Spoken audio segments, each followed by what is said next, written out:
అర్థం కాలేదు సార్. మీ భోజనం అయిందా అంటున్నా? భోజనం అయింది అయింది అయింది. సార్ సార్ భోజనం కులాసాయా? మీరు మీరు భోజనం చేశారా సార్? లేదు సార్, హోమం దగ్గర ఉన్నాం. ఆ, ఆ, ఇంకా హోమం అయింది, నైవేద్యం పెట్టాలి. ఆ, ఆ, ఆ. సార్ సార్ మీ పాప ఎందుకు అలా ఉంది? ఎంత వయసు? ఏది మా పాపనా? ఆ, ఆ, ఆ. పర్లేదా ఇప్పుడు మాట్లాడుతుందా? ఇప్పుడు మాట్లాడదు మాట్లాడదు మాట్లాడుతుంది, అమ్మ అంటది. అంతవరకే. అంతవరకు అంటది అంటది. 30 ఎంత వయసు వచ్చింది? 15. 15. మరి ఏమన్నా మెడిసిన్ అది వాడారా? వాడుతున్నాం వాడుతున్నాం సార్. ఇంగ్లీష్ మెడిసినా?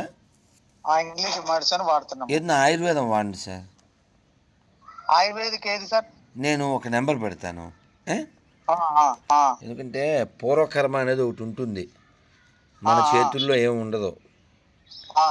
అర్థమైంది. ఆ దేవుడు అనేవాడు ఉన్నాడని మనం అందరం నమ్ముతాం, కానీ మనకు కర్మ అనేది ఒకటి ఉంటుంది. లేకపోతే అందరూ ఒకలాగే పుట్టచ్చు కదా. మీరు సోడాన్ అనే దేశం తెలుసా మీకు? సోడాన్ అని, వెనిజులా అని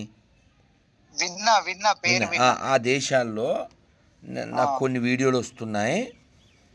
అందులో పాపం వాళ్ళు నిలబడలేని పరిస్థితి, స్టార్వింగ్ అంటారు ఇంగ్లీష్లో. అంటే తిండి లేక వాళ్ళంతా ఎండిపోయి చాలా చాలా ఇబ్బందులు పడుతున్నారు. దేవుడు ఉన్నాడా అంటే ఉన్నాడు, వాళ్ళ కర్మ, వాళ్ళు తిండి లేని స్థితి, నిలబడలేని స్థితి పాపం పిల్లలు. కాబట్టి దేవుడు లేడని ఎవరు అనరు, దేవుడు ఉన్నాడు.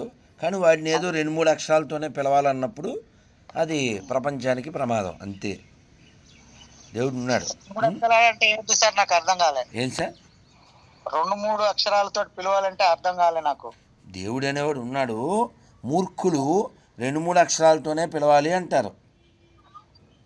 ఇప్పుడు మీ అమ్మాయి మిమ్మల్ని నాన్న అని పిలుస్తుందా?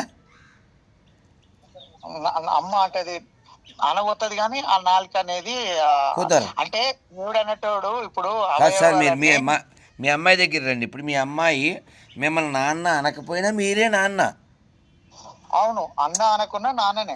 అలాగా దేవుడిని నువ్వు రామ అని పిలవకపోయినా, కృష్ణ అని పిలవకపోయినా, యేసు అని పిలవకపోయినా, అల్లా అని పిలవకపోయినా, దేవుడు అనేవాడే తండ్రి అందరికీ. దేవుడు మూర్ఖుడు కాదు. నన్ను ఈ 2 అక్షరాలతోనే పిలవండి, ఈ 3 అక్షరాలతోనే పిలవండి, పిలవకపోతే మిమ్మల్ని వేసేస్తాను అలా అంటే వాడు గాడ్ ఎందుకు అవుతాడు? గాండు అవుతాడు. కానీ దేవుడు మూర్ఖుడు ఏంటి సార్? ఇప్పుడు మీ అమ్మాయిని చంపేస్తారా మీరు నాన్నని పిలవకపోతే? దేవుడు అన్నట్టు ఆయన ఉన్నాడు కాబట్టి ఆయన ఎవరు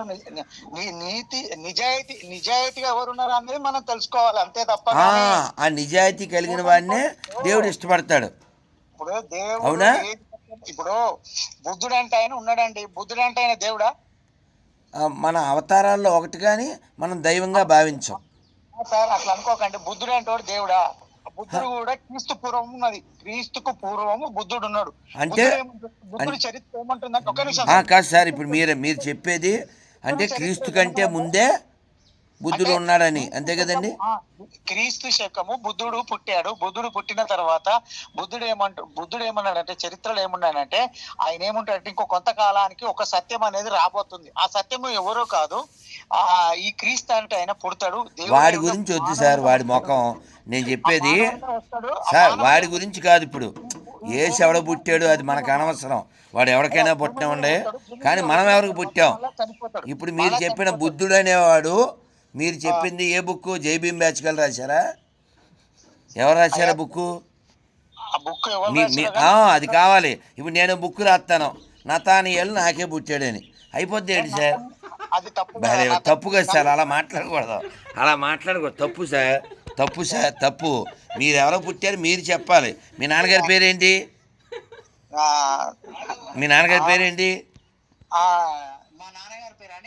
ఆలోచించండి. యాదగిరి గారి అబ్బాయి అంటే మీరు ఎవరు పుట్టారు? ఇందులోకే పుట్టారు. మీ అమ్మగారి పేరేంటి? అమ్మగారి పేరు ముత్తమ్మ. అది సో ముత్తమ్మ అంటే ముత్యమ్మ అని, నేను చెప్పింది సత్యం అని. కాబట్టి యేసు ఎవడు పుట్టాడు?